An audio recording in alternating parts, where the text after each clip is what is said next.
Guys, good morning, good afternoon, good evening. तो आज हम लोग जो है ना स्टेट लेजिस्लेचर असेंबली, एक्चुअली हम लोग स्टेट लेजिस्लेचर को स्टार्ट करने वाले थे, मतलब गवर्नमेंट एट स्टेट लेवल। ठीक है, हमने सेंटर लेवल पे पूरी डिस्कशन कर ली थी, तो इसलिए आज जो हम लोग सीधा स्टार्ट करेंगे स्टेट में एडमिनिस्ट्रेशन जो है स्टेट गवर्नमेंट की, गवर्नर से स्टार्ट करेंगे। ठीक है, देखो गवर्नर का जो है ना पार्ट 6 ऑफ इंडियन कॉन्स्टिट्यूशन में दिया हुआ है। ठीक है, इसको आर्टिकल 153 से अगर आप लोग 167 देखोगे तो आपको बहुत सारी गवर्नर रिलेटेड जो है एक्सप्लेनेशन मिलेगी, और स्टेट लेजिस्लेटिव के रिलेटेड जो है एग्जांपल्स मिल जाएगी जो स्टेट एग्जीक्यूटिव को डील करता है। स्टेट एग्जीक्यूटिव में कौन कौन आता है? Governor, chief minister, council of ministers, और कौन आता है? जैसे सेंटर में जैसे प्रेसिडेंट, वाइस प्रेसिडेंट आ गया, और प्राइम मिनिस्टर और काउंसिल ऑफ मिनिस्टर जो चीफ एग्जीक्यूटिव होते हैं, जो हेड करते हैं ना, वैसे ही जो स्टेट में भी है वैसे भी है। यूजुअली जो है ना गवर्नर पर हर स्टेट का जो है एक एक होता था, लेकिन 7th एक कॉन्स्टिट्यूशन अमेंडमेंट एक्ट आया। 7th कॉन्स्टिट्यूशन अमेंडमेंट एक्ट ने क्या कर दिया कि जो 1956 में आया था, उसने क्या कर दिया कि एक गवर्नर जो है एक से ज़्यादा स्टेट का गवर्नर भी हो सकता है, दो या दो से ज़्यादा स्टेट्स का भी अपॉइंट किया जा सकता है, एक ही इंसान गवर्नर। ठीक है, तो गवर्नर क्या है? ये कॉन्स्टिट्यूशनल हेड होता है स्टेट गवर्नमेंट में। जैसे प्रेसिडेंट हेड है ना सेंटर का, वैसे स्टेट का ये अपॉइंट किसके द्वारा किया जाता है? President under his seal, under his hand होता है। ठीक है, अब क्या है जो रोल है गवर्नर का वो लार्जली सेरेमोनियल होता है, जैसे कि प्रेसिडेंट का रोल होता है किसमें? सेंट्रल गवर्नमेंट में। नॉमिनल रियल एग्जीक्यूटिव जो होता है ना, रियल पावर जो एग्जीक्यूटिव पावर होती है वो किसके पास होती है? चीफ मिनिस्टर और उसके काउंसिल ऑफ मिनिस्टर्स के पास। लेकिन गवर्नर जो है बहुत सारी की रिस्पॉन्सिबिलिटीज होल्ड करता है कॉन्स्टिट्यूशन के अंडर, हम वो आगे पढ़ेंगे कैसे। ठीक है, वैसे जो ड्राफ्टिंग कॉन्स्टिट्यूशन ने जब कॉन्स्टिट्यूशन ड्राफ्ट किया था तो गवर्नर जो था वो डायरेक्ट इलेक्शंस के थ्रू किया था, लेकिन यूनिवर्सल अडल्ट सफरेज पे। बट बाद में जब कॉन्स्टिट्यूंट असेंबली ने ओपन किया कि जी ये सिस्टम है अपॉइंटमेंट का, ये क्या करेगा? कन्फ्लिक्ट में आएगा चीफ मिनिस्टर के साथ, क्योंकि वो भी जो है इलेक्टेड है। ठीक है, तो उन्होंने बाद में इनडायरेक्ट कर दिया। ठीक है, इनडायरेक्ट इलेक्शंस। ओके, अब अपॉइंटमेंट जो है गवर्नर की इंडियन स्टेट की वो गवर्न की जाती है कॉन्स्टिट्यूशन के द्वारा, आर्टिकल अंडर 155 और 156। ठीक है, इसमें जो है प्रोसेस ऑफ अपॉइंटमेंट क्या है? देखो गवर्नर की प्रोसेस है। अथॉरिटी कौन सी रिस्पॉन्सिबल है अपॉइंटमेंट के लिए? देखो प्रेसिडेंट अपॉइंट करता है गवर्नर ऑफ ईच स्टेट, और कोई लार्जली कोई बड़ा कम्बरसम प्रोसीजर नहीं है। रिकमेंडेशन देखो अपॉइंटमेंट जो है ना इज मेड बेस्ड के रिकमेंडेशन जो यूनियन गवर्नमेंट, क्योंकि प्रेसिडेंट तो एक्ट करता है on aid and advice of कौन सी? Prime minister, council of minister. तो यूजुअली जो रिकमेंडेशन है वो particularly prime minister, council of minister की होती है कि फलाने बंदे को जो है यूपी का गवर्नर बना दो, फलाने बंदे को एमपी का बना दो।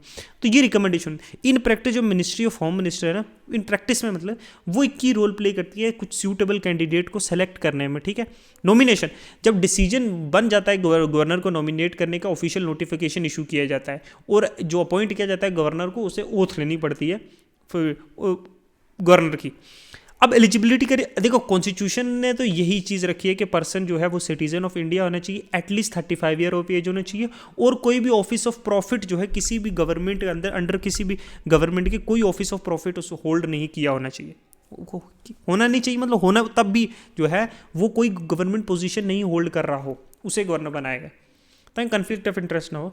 तो टर्म ऑफिस का देखो यूजुअली 5 ईयर टर्म होता है, लेकिन प्लेजर ऑफ प्रेसिडेंट होता है, मतलब प्रेसिडेंट जब चाहे, मतलब मीनिंग कि वो प्रेसिडेंट रिमूव कर सकता है, ask to continue beyond the term, can be removed, या तो उसे रिमूव भी कर सकता है या 5 साल की टर्म के बाद भी उसको बोल सकता है कि तुम कंटिन्यू रखो। इसमें कोई इम्पीचमेंट नहीं होता है जैसे प्रेसिडेंट के केस में, चीफ जस्टिस के केस में। ठीक है, प्रेसिडेंट जो है जब मन करे इसको हटा सकता है काउंसिल ऑफ मिनिस्टर की एडवाइस पे। ठीक है, अब गवर्नर ओथ कैसे लेता है ऑफिस की? वो एडमिनिस्ट्रेटर चीफ जस्टिस जो होती है स्टेट हाई कोर्ट जो होती है वो करवाती है। ठीक है, ये उसके एब्सेंस में जो सीनियर मोस्ट मिनिस्टर जो सीनियर मोस्ट जज होता है हाई कोर्ट का, वो ओथ इसकी दिलाता है। जो ओथ और अफर्मेशन जो है कमिटमेंट क्या है? प्रिजर्विंग और प्रोटेक्टिंग और डिफेंडिंग क्या है? कॉन्स्टिट्यूशन ऑफ इंडिया, बस इतना सा है। ओके, अब उसकी कुछ पावर्स भी होंगे, एग्जीक्यूटिव पावर, जैसे स्टेट जो है वो head of the state executive है गवर्नर, और गवर्नर जो एक constitutional head of the state है, जैसे प्रेसिडेंट कॉन्स्टिट्यूशनल हेड है सेंटर में। तो एग्जीक्यूटिव पावर्स जितनी भी हैं जो chief minister, council of ministers लेते हैं, और जो भी कोई एक्शंस होते हैं एग्जीक्यूटिव वो उसके नाम पे लिए जाते हैं। फिर दूसरा ऑप्शन है वो अपॉइंट करता है चीफ मिनिस्टर। देखो गवर्नर जो है अपॉइंट करता है चीफ मिनिस्टर, यूजुअली जो मेजोरिटी पार्टी होती है लेजिस्लेचर में उसको अपॉइंट करता है। अगर कोई क्लियर मेजोरिटी में नहीं तो गवर्नर अपनी डिस्क्रिशनरी पावर भी जो है यूज़ कर सकता है चीफ मिनिस्टर को अपॉइंट करने में। काउंसिल ऑफ मिनिस्टर, देखो अपॉइंटिंग अदर, फिर एड एडवाइस पे, चीफ मिनिस्टर की एडवाइस पे जो वो क्या करता है, बाकी काउंसिल ऑफ मिनिस्टर्स को जो है अपॉइंट करता है, इंश्योर करता है कि काउंसिल ऑफ मिनिस्टर जो है वो अकाउंटेबल हो किसको, स्टेट लेजिस्लेचर को, डिक्टेटरशिप ना हो स्टेट में। अच्छा, फिर वो अपॉइंट करता है advocate general of state, appoint करता है चेयरमैन और मेंबर ऑफ स्टेट लेजिस्लेचर। याद रखना ये सारे जो है एड और एडवाइस किसकी पे, काउंसिल ऑफ मिनिस्टर और चीफ मिनिस्टर के। Administration of union territory, in certain case जहां गवर्नर को जो है एडिशनल रिस्पॉन्सिबिलिटी दी जाती है यूनियन टेरिटरीज की चार्ज पे, मतलब as an agent of president. Special responsibility tribal areas में, जैसे 6 शेड्यूल एरियाज में, यहाँ गवर्नर के पास कुछ स्पेशल एडमिनिस्ट्रेटिव रिस्पॉन्सिबिलिटीज भी होती है, ठीक है, वो हम 5th और 6th शेड्यूल में पढ़ेंगे। फिर है लेजिस्लेटिव पावर्स, समनिंग और डिसॉल्विंग लेजिस्लेचर, जैसे गवर्नर करता है पार्लियामेंट में, वैसे ही स्टेट लेजिस्लेटिव असेंबली को समन करना या डिसॉल्व करना। गवर्नर कैन समन, प्रोरोग्यूस और डिसॉल्व जो स्टेट लेजिस्लेटिव असेंबली है, और एडवाइस किसकी, काउंसिल ऑफ मिनिस्टर। अच्छा, काउंसिल ऑफ मिनिस्टर की एडवाइस पे जो है वो सारी चीज़ें ये करता है। फिर एसेंट टू द बिल, देखो गवर्नर दे सकता है, एसेंट भी दे सकता है, इसको हम डिटेल में पढ़ेंगे, विद होल्ड भी कर सकता है, ना भी दो, या रिजर्व भी कर सकता है, बिल कंसिडरेशन ऑफ प्रेसिडेंट, ये सारे इसकी लेजिस्लेटिव पावर्स में आती है, ठीक है। जब कोई बिल पास होता है वो हम आगे पढ़ेंगे कैसे एसेंट देता है, नहीं देता है, ठीक है। अभी इतना समझो। ऑर्डिनेंस पावर, जब गवर्नर जो है वो आर्टिकल 213 के अंडर जो है वो ऑर्डिनेंस जो है प्रोमुलगेट कर सकता है, जब लेजिस्लेचर जो है वो क्या है, सेशन में नहीं होगी और कोई नेसेसरी या इमीडिएट जो है कोई इमरजेंसी आ जाए, तो तब कोई अगर लॉ बनाना है तो वो जो है ऑर्डिनेंस पावर है गवर्नर के पास। नॉमिनेशन, देखो 1/6 ऑफ जो मेंबर ऑफ लेजिस्लेटिव काउंसिल होते हैं, जहाँ जहाँ जिस जिस स्टेट में बाई कैमरल है, मतलब 2 हाउसेज है, लेजिस्लेटिव असेंबली और लेजिस्लेटिव काउंसिल, वहाँ 1/6 मेंबर जो है वो गवर्नर के द्वारा नॉमिनेट किए जाते हैं। Can nominate member of legislative assembly, जो एंग्लो इंडियन कम्युनिटीज़ में, हालांकि ये प्रोविजन जो है अब खत्म कर दिया गया है, ठीक है, इसको याद रखने की ज़रूरत नहीं। 2019 में एड्रेस करता है, देखो गवर्नर जो है, गवर्नर एड्रेस करता है जब फर्स्ट सेशन जो शुरू होता है हर स्टेट असेंबली का, हर साल का, हर जनरल इलेक्शन के बाद जो फर्स्ट ईयर होता है, तब जो है वो एड्रेस करता है पार्लियामेंट को, और गवर्नमेंट की वेरियस पॉलिसीज़ को जो है वो बताता है, बहुत सारे एग्जीक्यूटिव एक्शंस जो गवर्नमेंट लेने वाली है वो सारी चीज़ें फ्लोर पे बताता है। फाइनेंशियल पावर भी है, देखो इंश्योर करता है कि जो एनुअल फाइनेंशियल स्टेटमेंट, जो स्टेट बजट है, वो लेट डाउन किया जाए लेजिस्लेटर के सामने। मनी बिल के केस में money bill can only be introduced in the legislature, जबकि गवर्नर की प्रायर रिकमेंडेशंस के साथ। जो स्टेट की कंटेंजेंसी फंड होती है उसके ऊपर उसका कंट्रोल होता है। ये कुछ फाइनेंशियल पावर्स है ना, वो हैं। जुडिशियल पावर भी है, क्लेमेंसी पावर मतलब वो पार्डन कर सकता है, रिस्पाइव कर सकता है, रिस्पाइट कर सकता है, रिप्राइव, रिस्पाइट या रिमिशन कर सकता है पनिशमेंट से, जो स्टेट लॉज के अंदर है। सेंट्रल लॉज में तो प्रेसिडेंट का है ना। कंसल्टेशन विद जुडिशियल अपॉइंटमेंट, जब देखो अपॉइंटिंग जो जजेस हैं स्टेट हाई कोर्ट के बाय द प्रेसिडेंट जो करता है, वो अपॉइंट, या जो डिस्ट्रिक्ट जज है वो रिकमेंडेशन हाई कोर्ट की, ये सारे गवर्नर से कंसल्ट किया जाता है, ठीक है। डिस्क्रिशनरी पावर भी वो एक्सरसाइज करता है, डिस्क्रिशन जो बिना एडवाइस के, मतलब काउंसिल ऑफ मिनिस्टर की एडवाइस के बिना जो चीज़ें, जो पावर्स का वो यूज़ करता है, उन्हें डिस्क्रिशनरी पावर करते हैं, जैसे appointment of chief minister. But usually जो है ना, इसको डिस्क्रिशनरी पावर में डाला गया है कि अपनी मर्जी से, मतलब खुद इंडिपेंडेंटली, बट ये तो एक्चुअली मेजोरिटी पार्टी को ही करता है ना। लेकिन जब कोई पार्टी जो है जिसकी क्लियर मेजोरिटी नहीं है, और इन केस जब हंग असेंबली है, ठीक है, तो ये तब जो है ये अपनी डिस्क्रिशनरी पावर यूज़ कर सकता है। कोई रिपोर्ट प्रेसिडेंट को भेजनी, अपनी मर्जी से भेजनी। अंडर आर्टिकल 356 जब governor can report to the president अगर स्टेट जो है वो फंक्शन नहीं कर रही है कॉन्स्टिट्यूशन के हिसाब से, ठीक है, तो गवर्नर जो है रिपोर्ट भेज सकता है कि ये स्टेट असेंबली जो है वो, ये स्टेट जो है असेंबली जो कॉन्स्टिट्यूशन के हिसाब से काम नहीं कर रही है, कॉन्स्टिट्यूशन को वॉयलेट कर रही है, तो तब क्या होगा, वो रिपोर्ट भेज सकता है प्रेसिडेंट पे कि को यहाँ, प्रेसिडेंट को रिपोर्ट भेज सकता है कि यहाँ इम्पोजिशन किया जाए, इम्पोज की जाए प्रेसिडेंट रूल, और डिसॉल्व की जाए यहाँ की असेंबली, ठीक है। ओके, रिजर्वेशन ऑफ बिल, देखो कैन सर्टन बिल्स जो हैं वो जो पास किए जाए स्टेट लेजिस्लेटिव असेंबली के द्वारा, वो प्रेसिडेंट की कंसिडरेशन के लिए रिजर्व कर सकता है। स्पेशल पावर इन सर्टन, जैसे ट्राइबल एरिया हैं जो 6 शेड्यूल के अंदर, जैसे आसाम, मेघालय है, त्रिपुरा है, मिजोरम है, तो गवर्नर के पास कुछ एडिशनल रिस्पॉन्सिबिलिटी होती हैं, इंक्लूडिंग कि कैसे रेगुलेट ट्राइबल अफेयर्स को, और कैसे जो लॉज जो सेंटर के द्वारा या स्टेट के द्वारा बनाए गए उसको थोड़ा मॉडिफाई करके इन एरियाज़ में लागू किए जा सके, ठीक है, या ऑल थ्रू ना ही लागू किया जा सके, क्योंकि ट्राइबल एरियाज है उनके अपने जो है पर्सनल अफेयर्स को मेंटेन करने के लिए, ठीक है। ये कुछ जो है डिस्क्रिशनरी पावर्स है, कुछ जुडिशियल, कुछ फाइनेंशियल और कुछ लेजिस्लेटिव पावर्स हैं और कुछ एग्जीक्यूटिव पावर जो गवर्नर की होती हैं एज ए, जब वो अपनी पोजीशन पे होता है। जो स्टेट लेजिस्लेटिव असेंबली में क्या पावर्स हैं, फाइनेंशियल पावर अकॉर्डिंग टू जो स्टेट की टेरिटरी में जो जितना भी लॉज पढ़ते हैं उस पर क्या क्या पावर्स है, ये मैंने आपको जल्दी जल्दी में डिस्कस कर दिया, ठीक है। आप एक दो बार पढ़ोगे तो आपको डिटेल अंडरस्टैंडिंग हो जाएगी, ठीक है। इसमें समझाने जैसे उतना ज़्यादा कुछ नहीं है, समझाने की चीज़ें जो हैं वो वीटो पावर।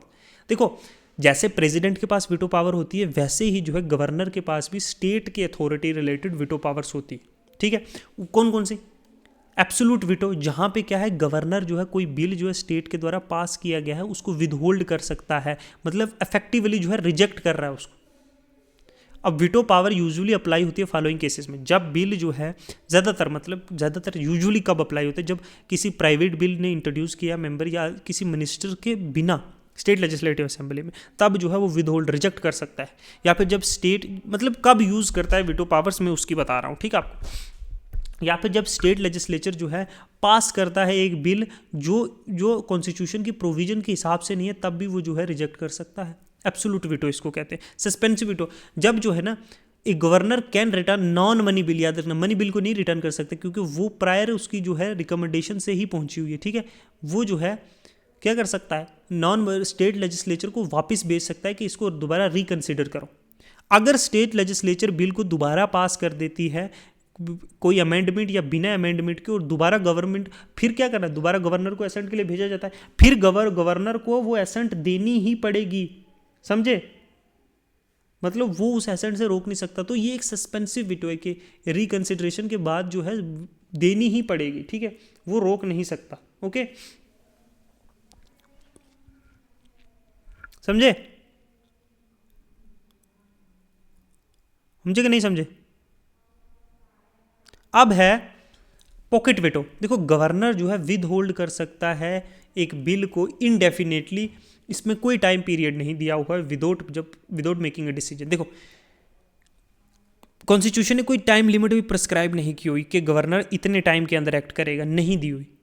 तो ये बिल यूजुअली जो है गवर्नमेंट को कोई बिल को जो अनुमति देने से डिले करवाता है। जब कोई बिल लेजिस्लेचर असेंबली के द्वारा पास किए जाए और गवर्नर की जो है वो अनुमति के लिए, सिग्नेचर्स के लिए, एसेंट के लिए भेजा जाता है, तो वो पॉकेट वेटो मतलब जेब में डाल दिया और ना ही वापस रिकंसिडरेशन के लिए भेज रहा है, ना ही मना कर रहा है, कुछ नहीं, बस रख दिया। तो इसको पॉकेट वेटो कहते हैं, ठीक है। अब power to reserve bill for president, देखो एक चौथी भी आती है अंडर आर्टिकल 200 जो है, गवर्नर क्या करता है, वो रिजर्व कर सकता है बिल जो स्टेट लेजिस्लेटिव असेंबली ने पास किया है प्रेसिडेंट के कंसिडरेशन के लिए, ठीक है। प्रेसिडेंट उसको, प्रेसिडेंट के पास सेम पावर है, वो असेंट भी कर सकता है, विद होल्ड भी कर सकता है, रिटर्न भी बिल कर सकता है कंसिडरेशन के लिए, एक्सेप्ट मनी बिल के केस में, ठीक है। अब क्या है इसमें जो प्रेसिडेंट की पावर में एक बड़ी यूनिक चीज़ है, वो क्या है कि अगर प्रेसिडेंट ने पावर जो है बिल को, जो बिल लेजिस्लेटिव जो गवर्नर के लिए रिजर्व किया है, उसको रिकंसिडरेशन के लिए भेज दिया, रिकंसिडरेशन के लिए भेज दिया कहाँ, स्टेट लेजिस्लेटिव असेंबली को।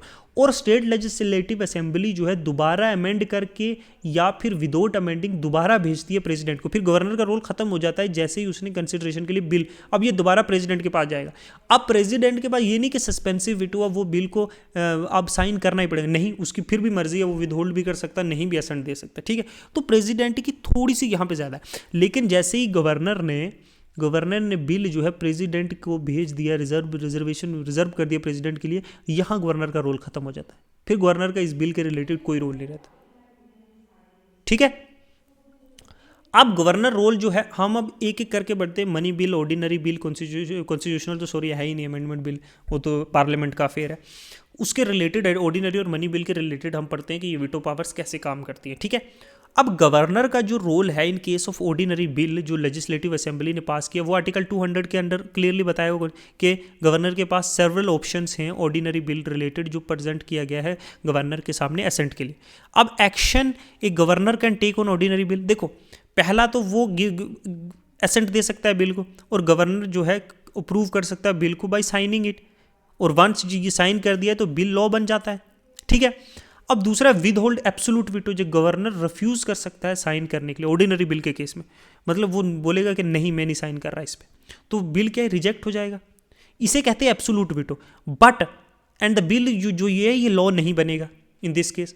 जनरली जो प्राइवेट मेंबर बिल होते हैं वहीं पे गवर्नमेंट या फिर जो बिल जो कॉन्स्टिट्यूशन को वोलेशन, किसी प्रोविजन को वोलेट कर रहे हैं उससे रिलेटेड होता है, या कोई प्राइवेट मेंबर बिल होता है, उसको रिजेक्ट कर सकता है, क्योंकि गवर्नमेंट के बिल्स को ज़्यादातर नहीं करता है, मतलब ज़्यादातर, क्योंकि उनकी एड और एडवाइस के हिसाब से चलता है। अब रिटर्न भी कर सकता है bill for reconsideration, ordinary bill में सस्पेंसिव वीटो है, ठीक है, अगर ये मनी बिल नहीं है, क्योंकि वो प्राइव परमिशन के साथ इंट्रोड्यूस हुआ था पहले ही।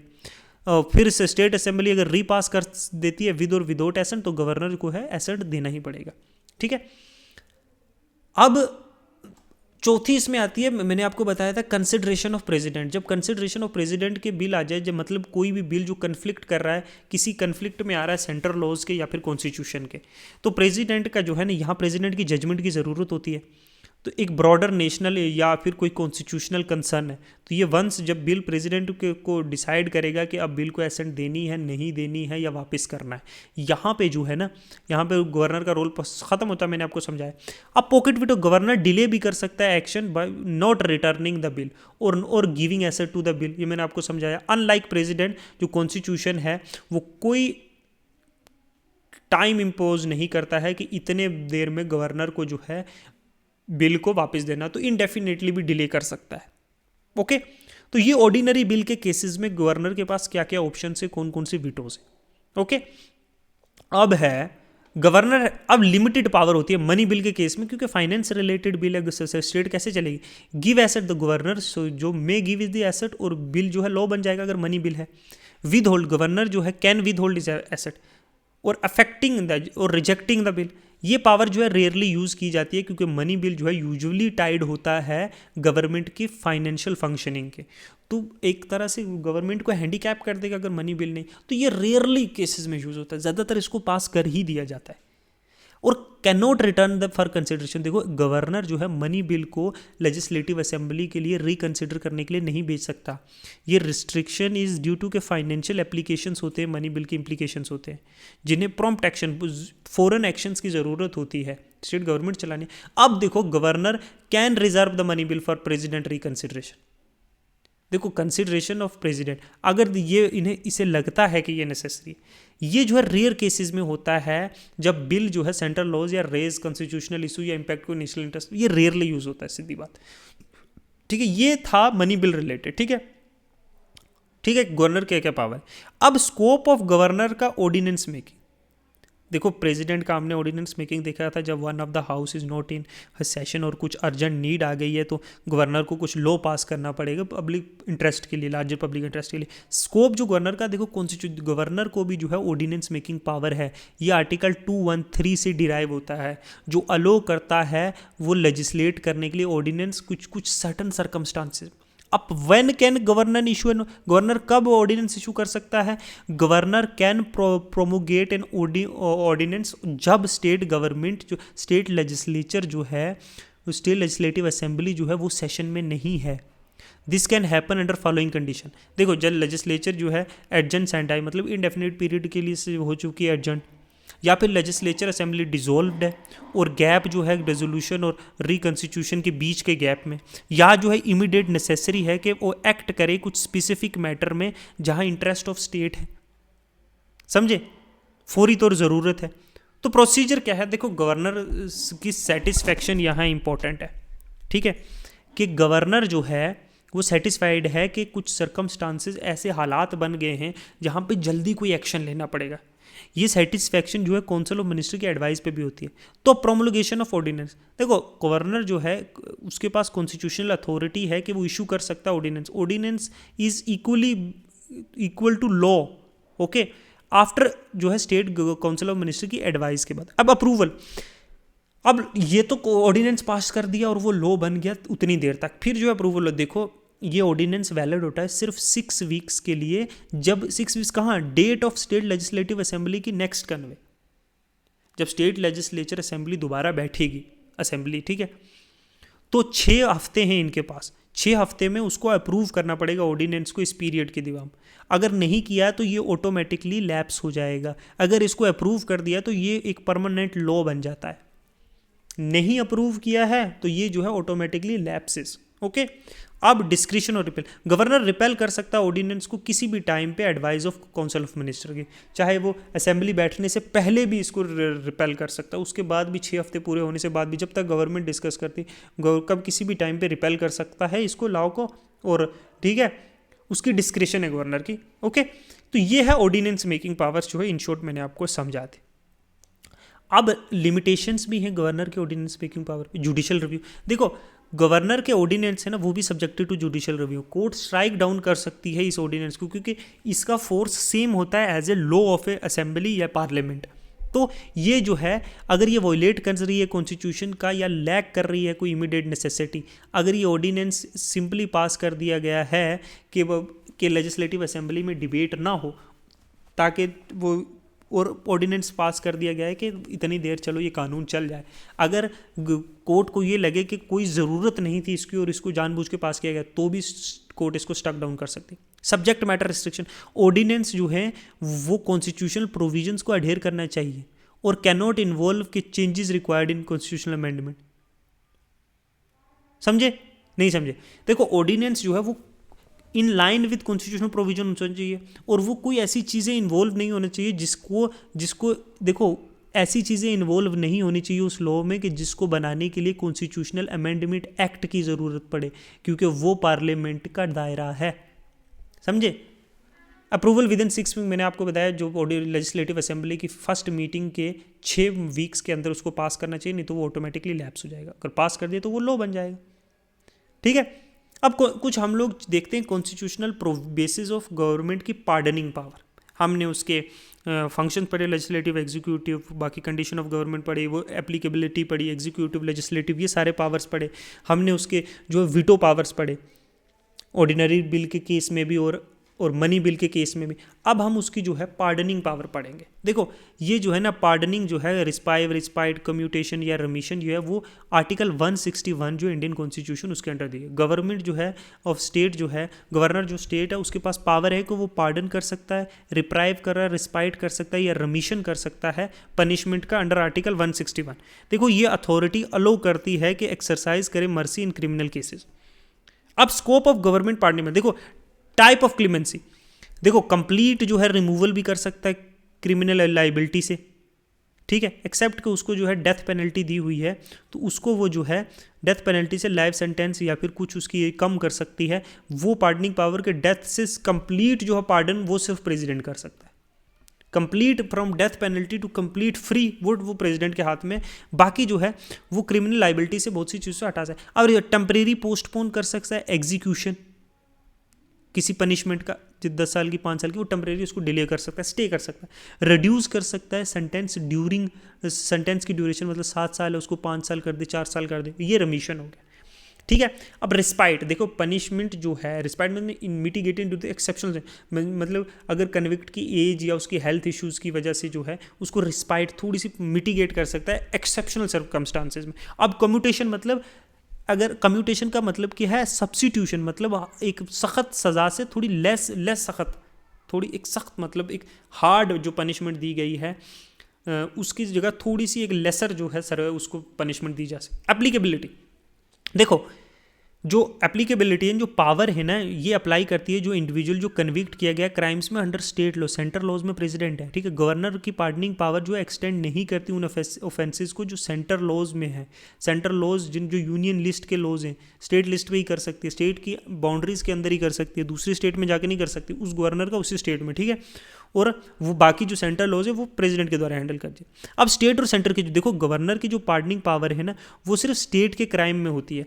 जो ऑफेंसेस स्टेट लेजिस्लेचर के अंदर हैं for crimes under central law, president के पास पावर है कि वो पावर ऑफ क्लेमेंसी वो उसके पास है। ठीक है, अब governor role as a constitutional head, तो हमने पार्डनिंग पावर वेरियस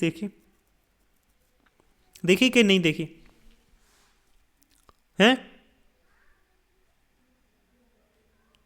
और एक और चीज़ रहती है कि मिलिट्री जो है ना, मिलिट्री के केस में जो है मिलिट्री क्राइम जो कोर्ट मार्शल है, जो मिलिट्री कोर्ट है, उसके रिलेटेड गवर्नर के पास पावर नहीं है।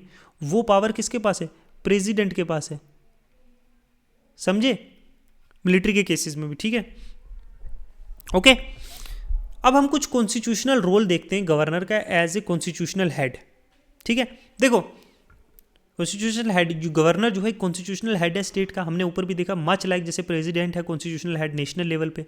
इसका मतलब कि गवर्नर जो है एक सेरेमोनियल और फॉर्मल पावर है जो एक्ट और जो किसके काम सलाह पे काम करता है, काउंसिल ऑफ मिनिस्टर जो चीफ मिनिस्टर के द्वारा हेडेड है, जो most of the executive matters देखते हैं क्योंकि वो रिप्रेजेंटेटिव है, लोगों की तरह चुने गए, they have the more power. But governors का रोल जो है वो कंट्रास्ट टू चीफ मिनिस्टर, जो रियल एग्जीक्यूटिव जो है वो chief minister of the state है। हम नेक्स्ट में पढ़ेंगे गवर्नर का रिलेशनशिप काउंसिल। देखो गवर्नर जो है ना वो उसके पास एग्जीक्यूटिव पावर है और एक्सरसाइज की जाती है जो एडवाइस पे स्टेट काउंसिल ऑफ मिनिस्टर के, जो लीड की जाती है चीफ। वैसे ही जैसे वेस्ट मिनिस्टर पार्लियामेंट्री सिस्टम है जहाँ पे प्रेसिडेंट है और वो aid and advice council of minister prime minister चलता है। गवर्नर जो है वो अपॉइंट करता है चीफ मिनिस्टर को, दूसरे मिनिस्टर्स को। गवर्नर का डिसीजन जो है वो जो है एडवाइस जो काउंसिल ऑफ मिनिस्टर है उनके साथ होना चाहिए, अलाइन होना चाहिए, उनके अपोजिट नहीं होना चाहिए।